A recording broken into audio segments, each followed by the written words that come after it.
Bismillahirrahmanirrahim. Assalamualaikum warahmatullahi wabarakatuh.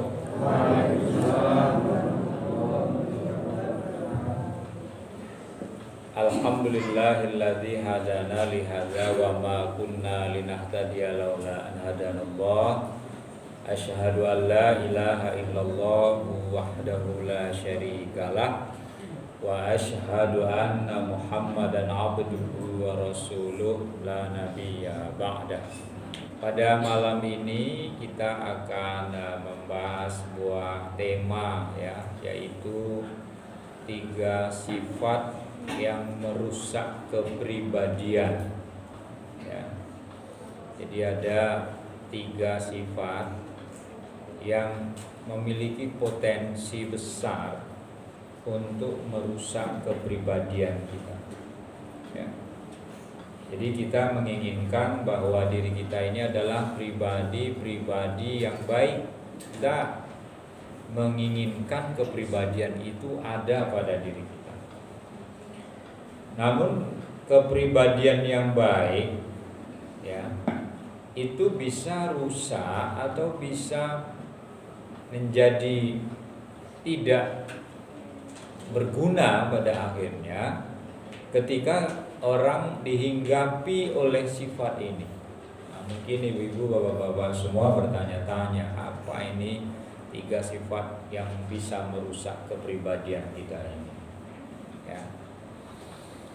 Ya, dalam kehidupan kita mungkin sering mendengar ini dan bisa jadi kita mendekati sifat ini atau memiliki. Nauzubillah min dzalik, ya tentu tidak ingin sifat ini ada pada diri kita. Tetapi ketika sifat itu ada misalnya atau menghinggapi diri kita, maka yang kita lakukan adalah kita harus berupaya ya mengendalikan diri kita agar tidak masuk dalam perangkap sifat. Jadi namanya sifat buruk itu yang bisa merusak itu tentu akan merugikan kita ya.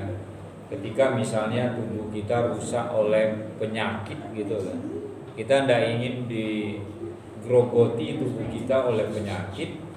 Yang kita lakukan adalah mencegah agar tubuh kita ini terhindar dari penyakit. Kita misalnya berolahraga yang teratur, kita memakan dan meminum yang baik untuk tubuh kita, kita mengelola stres kita mengelola hati kita. Nah, itu menjaga itu sebenarnya supaya tubuh kita ini tidak rusak. Tapi kalau kita biarkan aja, alah makan aja suka-suka, nggak ada pantangan. Ini nggak boleh, itu nggak boleh gitu kan. Terus apa yang boleh? Sebagian orang seperti itu ya. Mikir terlalu jero mikirnya gitu kan. Akhirnya kita ya berada dalam tekanan, stres akhirnya ya. Nah, kemudian membiarkan diri tidak mau bergerak, atau anak-anak muda sekarang bilangnya itu mager gitu. Malas gerak gitu. Bangun pagi itu olahraga hanya sekedar jalan-jalan depan rumah tuh males gitu ya. Hanya sekedar ngangkat-ngangkat tangan gitu ya, biar kemeringet gitu. Karena kita malas. Karena kita mengabaikan itu semua, akhirnya tubuh kita itu digerogoti oleh berbagai penyakit. Nauzubillahi min dzalik. Nah, kita sekarang bicara ini 3 sifat yang merusak pribadi. Pribadi kita yang baik itu bisa akan menjadi rusak bila 3 sifat ini ada pada diri kita. Baik, yang pertama apa? Ya, sifat yang bisa merusak kepribadian kita itu yang pertama adalah pelit yang diikuti. Jadi pelit atau bakhil ya, kikir gitu, yang diikuti, nurutin kikirnya. Kan kalau kita misalnya memberi gitu ya, kalau punya uang misalnya orang tak sedekah, tak infak sama kita atau minta sesuatu sama kita, minimal kita menolak ya dengan yang sekecil yang bisa kita beri. Infak misalnya kalaupun tidak sampai 10.000 ya minimal 1.000 lah gitu. Tapi ada gitu. Tapi kalau diikuti uangnya ada sebenarnya, tapi blas tidak mau metu gitu. Nah, Ini namanya pelit yang diikuti. Di rumahnya ada nasi, misalnya ada yang bisa diberikan kepada orang lain dan masih banyak, masih cukup. Lalu ada orang yang membutuhkannya dan meminta. Kita bilang tidak ada, padahal ada. Hanya sekedar memberi saja, kadang orang tidak mau. Ya. Nah, kenapa begitu ya? Makanya kita memahami bahwa sifat bakhil, kikir, pelit, medit itu sebenarnya adalah sifatnya manusia. Tapi jangan terlalu berlebihan pelitnya. Ya, jangan terlalu berlebihan. Masa orang pada nyumbang, dia belas gak ada nyumbang gitu. Walaupun sedikit ya nyumbang. Bukan persoalan banyaknya, tapi kita ikut.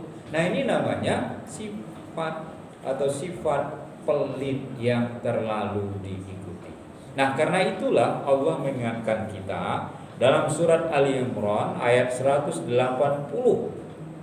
di mana Allah mengatakan wala yahsabannal ladzina yabkhaluna bima atahumullahu min fadli huwa khairal lahum bal huwa syarrul lahum sayutawwaquna ma bakhilu bihi yaumal qiyamah walillahi mirathus samawati wal ard wallahu bima ta'maluna khabir. Nah, coba kita perhatikan maknanya dari ayat ini, bahwa nggak boleh kita itu pelit. Allah berfirman, janganlah sekali-kali orang yang kikir dengan apa yang telah diberikan Allah kepada mereka dari karunia-Nya. Mereka mengira bahwa kikir itu baik bagi mereka, padahal kikir itu buruk bagi mereka. Apakah harta yang mereka pelit itu akan dikalungkan di leher mereka pada hari kiamat? Milik Allah lah warisan apa yang ada di langit dan apa yang ada di bumi. Allah Maha teliti atas apa yang kamu kerjakan. Cukup jelas itu. Jadi jangan sekali-kali kita itu kikir dengan apa yang diberikan oleh Allah. Maksudnya apa? Apa yang kita miliki itu datangnya dari Allah. Ketika kita mati, apa yang ada kita miliki di dunia ini, apa kita bawa mati Bapak Ibu? Tidak. Dia akan tinggal di bumi, di keluarga kita, di anak cucu kita. Lalu kenapa kita misalnya sangat perhitungan banget ketika kita memberikan sesuatu? Apakah itu sedekah kita, infak kita, pemberian kita, apalagi sesuatu yang diwajibkan kepada kita, misalnya harta yang sudah sewajibnya kita membayar zakat. Ya, kalau zakat mal atau zakat harta itu kalau sudah sampai nisabnya, jumlahnya sudah sampai haul 1 tahun hitungannya, maka kita harus menzakatkannya berapa persen Bapak Ibu? Minimal 2,5%. Itu harus kita bayar zakatnya, itu wajib, itu hukumnya. Tapi ada sebagian orang mengabaikan itu. Ngapain saya berikan zakat saya kepada orang fakir miskin, orang-orang yang berhak menerima ini? Toh ini kan hasil kerjaan saya sendiri. Biasanya kan orang beranggapan seperti itu. Nggak ada haknya orang miskin, fakir miskin di sini ini. Ini punya saya sendiri. Memang betul harta itu tidak didapatkan misalnya dari mencuri, tidak didapatkan dengan cara kekerasan, tidak didapatkan dengan cara tipu-tipu misalnya, tidak didapatkan dari korupsi. Tetapi harta yang kita miliki ketika sudah sampai nisabnya dan haulnya atau 1 tahun dari waktu yang wajib kita zakatkan, di situ sudah ada mustahik atas harta kita itu. Apa yang mustahik artinya adalah orang yang berhak menerima. Jadi gitu. Dan Allah mengancam seperti ini bahwa orang yang kikir itu, yang berlebihan seperti itu, hartanya itu nanti akan dikalungkan di lehernya pada hari kiamat. Dua omah gede dikalungkan di leher repun.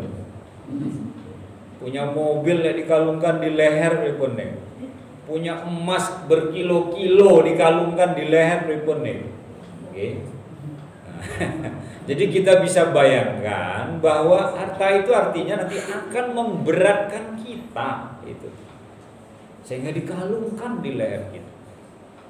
Ya, jadi pelajarannya untuk kita adalah ketika kita memiliki sesuatu dan kalau kita bisa berbagi, maka berbagilah.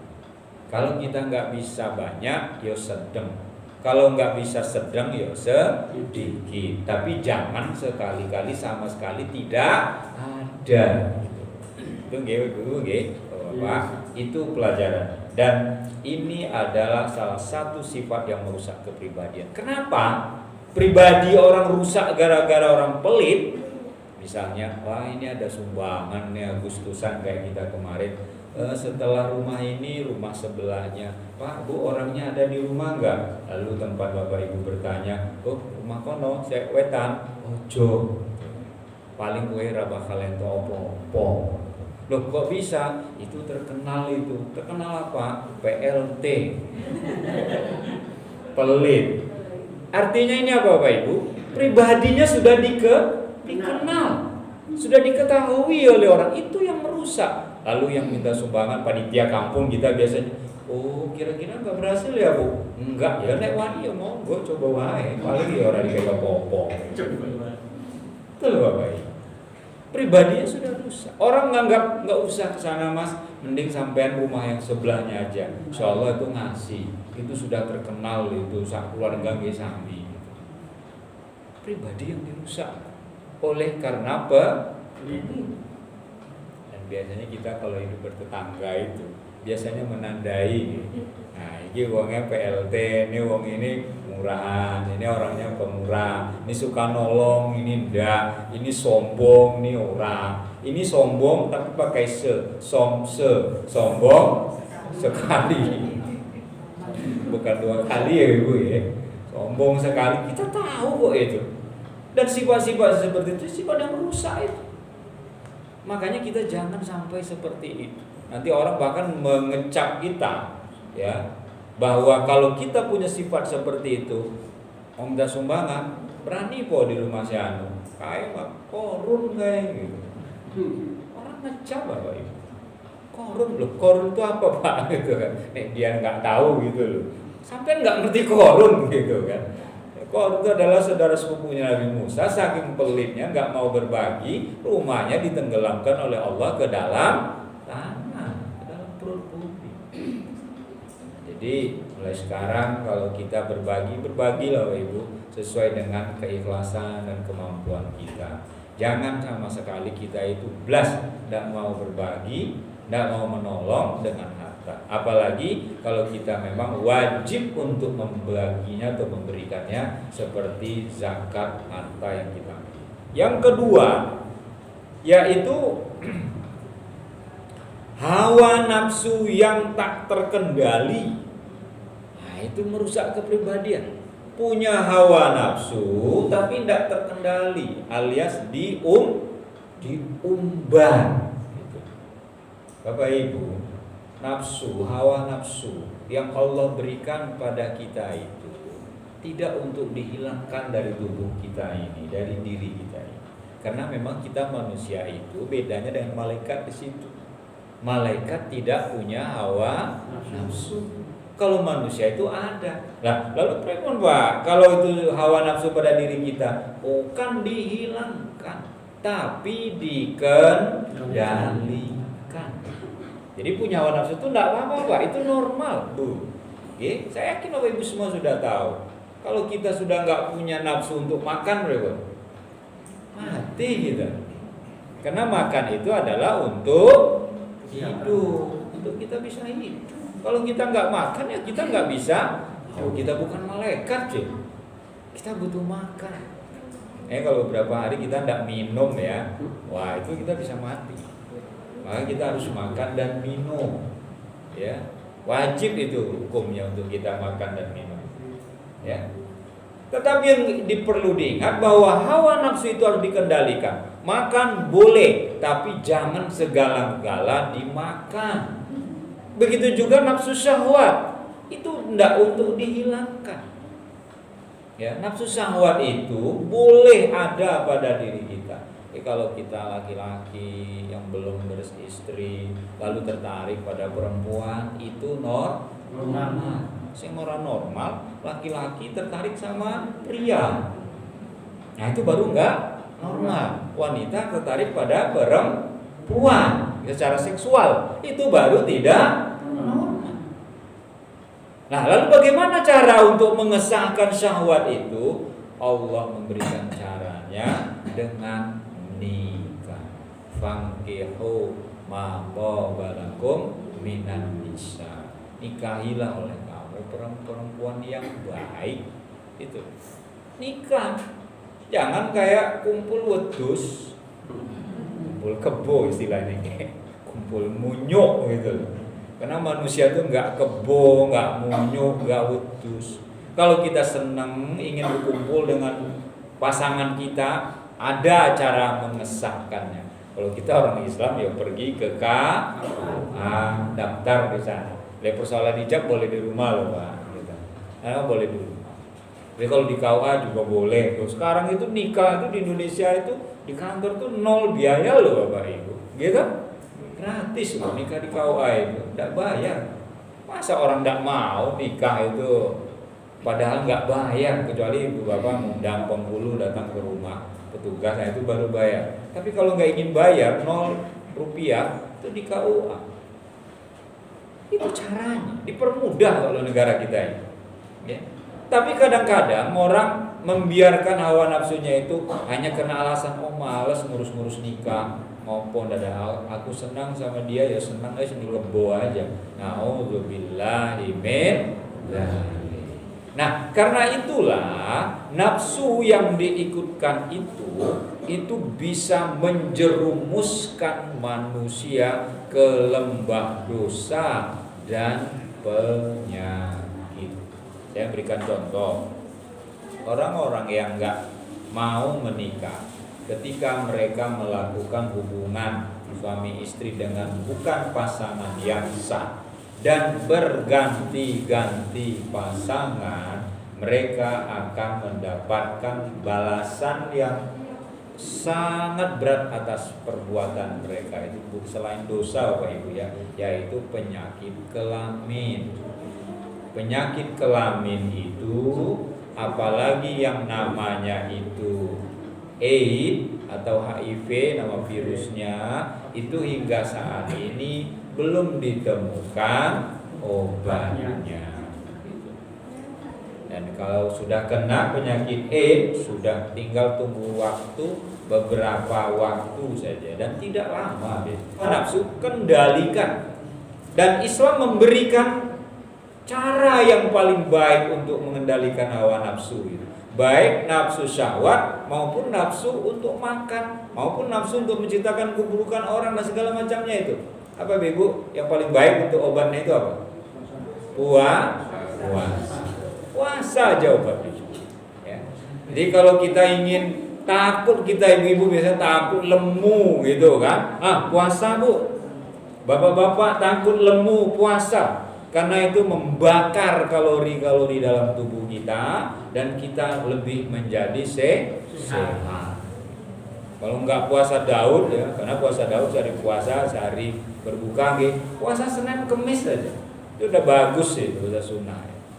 Ya. Puasa yang paling baik. Puasa itu mengobati nafsu makan, mengobati nafsu syahwat, kemudian penyakit hati, mau ghibah orang, mau ngomong tentang keburukan orang, mulut saya terkunci karena saya puasa. Ras itu. Mau nesu sama anaknya gitu kan, mau marah sama bapak, ibu marah sama bapak, wah enggak jadi karena puasa. Maka paling hebat puasa. Jadi kalau kita puasa itu insya Allah bisa mengendalikan diri kita secara pribadi kita. Nah, dengan hawa nafsu yang terkendali, itu pribadi kita itu akan menjadi baik. Dalam Al-Quran, Allah berfirman dalam surat Al-An'am ayat 56 dengan jelas Allah katakan, Qul la attabi'u ahwa'akum qad dhalaltu idza wa ma ana minal muhtadin.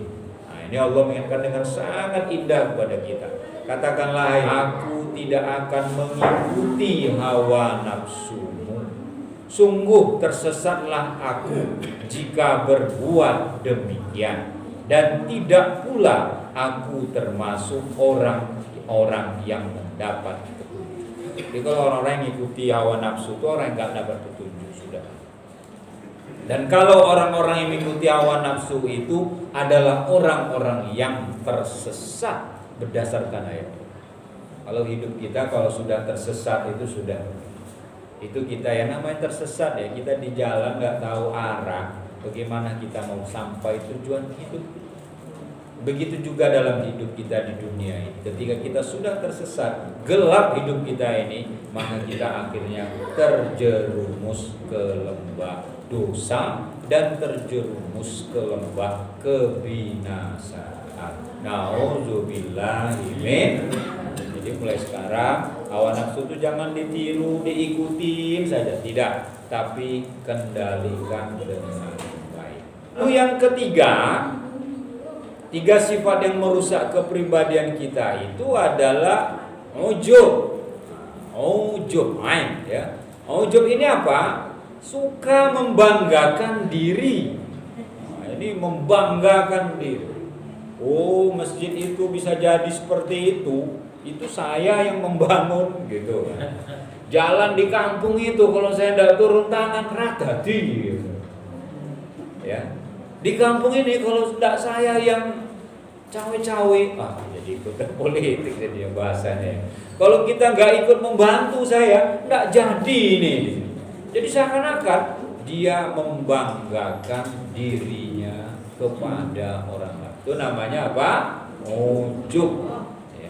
Nah, jadi tolong jangan sampai kita memiliki sifat ini, karena ujub ini adalah orang-orang yang membanggakan kehebatan dirinya, kehebatan keluarganya, kehebatan pendidikannya dan segala, bahkan sampai urusan yang lagi rame ya, nasab gitu.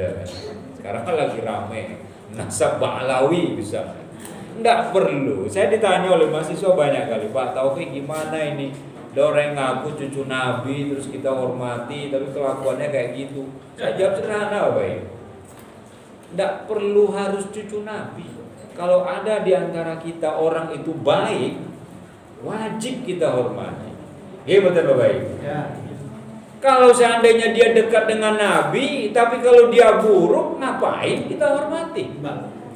Abu Lahab itu masih keluarga Nabi loh, tapi dia jahat. Abu Jahal itu juga masih kerabat Nabi. Jadi bukan karena nasabnya, oh itu anaknya keturunan si Anu ini mesti apik, belum tentu Bapak. Dan bisa juga dia keturunan orang jahat, tapi dia baik dan dia layak untuk kita hormati. Jadi sangat bergantung kepada orangnya, bukan karena keturunannya. Nah, kalau keturunan Nabi ya perilakunya yang elek, ngapain kita hormati? Tapi kalau dia keturunan Nabi, akhlaknya baik, bagus, nah itu yang harus kita hormati karena akhlaknya itu. Kan sekarang kan banyak Bapak Ibu ya, orang yang membangga-banggakan dirinya, bahkan membangga-banggakan ibadah. Bapak Ibu, saya ibadah saya alhamdulillah sudah bagus. Memang kita nggak nyebut seperti ini ya, tetapi menurut saya sebenarnya kita sudah terbiasa. Alhamdulillah kita bikin postingan di Facebook, tadi malam sudah sholat tahajud. Menurut saya itu tidak boleh, ya, tidak perlu. Kan ada orang ketika kita tengah malam kita belum tidur di jalan atau apa, kan saya kalau di jalan itu misalnya naik kereta atau apa itu saya buka Facebook, ada orang yang teman-teman saya bikin postingan, alhamdulillah sudah sholat tahajud. Ngapain? Ibadah dipamer-pamer seperti itu tidak perlu, Pak, Bu. Karena ibadah itu biar saja Gusti Allah yang tahu. Ngapain kita pamer? Karena orang umroh itu hanya untuk nyari foto kok. Tidak semua loh ya, hanya sebagian. Ada contohnya setiap momen itu dipoto. Kita tuh tidak perlu ujub itu. Tidak di depan Ka'bah, alhamdulillah sudah di depan Ka'bah. Bahkan di makam saja begitu. Alhamdulillah sudah sampai di Baqi, makam di dekat Masjid Madinah. Ada juga begini toh kondisinya makam di Mekah Ma'la itu pamer juga gitu. Ngapain ya? Ibadah kalau bisa jangan. Jadi kalau ibu misalnya pergi ke luar negeri jalan-jalan sesekali tidak apa-apa lah ibu. Misalnya di Paris di Menara Eiffel foto gini itu biasa. Ini enggak, orang kadang umroh kayak minum obat mosting itu 3 kali sehari minimal gitu. Ya. Jadi ibadahnya hilang karena pamer. Jadi ujub.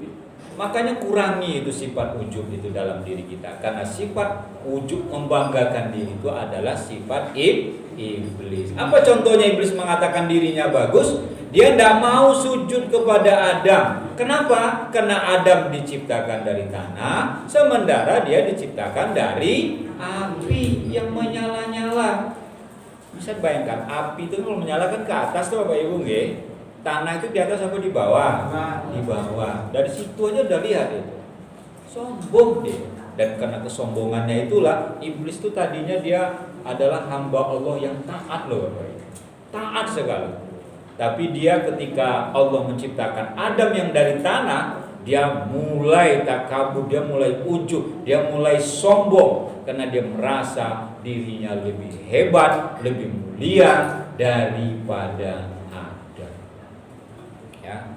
Nah, jadi kita itu bicara tentang ujub ini memang harus kita jauhkan dari diri kita. Saya baca dalilnya terkait dengan ujub ini Bapak Ibu. Dalam surat Al-Isra ayat 37 Allah katakan wala tamshi fil ardi maraha innaka lan takhriqal arda walan tablughal jibala qula. Apa kata Allah? Janganlah engkau berjalan di muka bumi ini dengan kesombongan.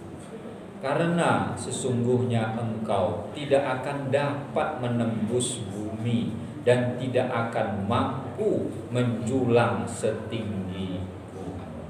Artinya apa? Kita itu sesungguhnya lemah. Sehebat-hebatnya kita juga akan mati. Sepintar-pintarnya kita juga akan mati. Itu saja yang dapat saya sampaikan hadapan Bapak Ibu semua lewat sedikit 29 Semoga ada manfaatnya. Kurang lebih mohon maaf. Wabillahi taufiq wal hidayah. Assalamualaikum warahmatullahi wabarakatuh. Waalaikumsalam.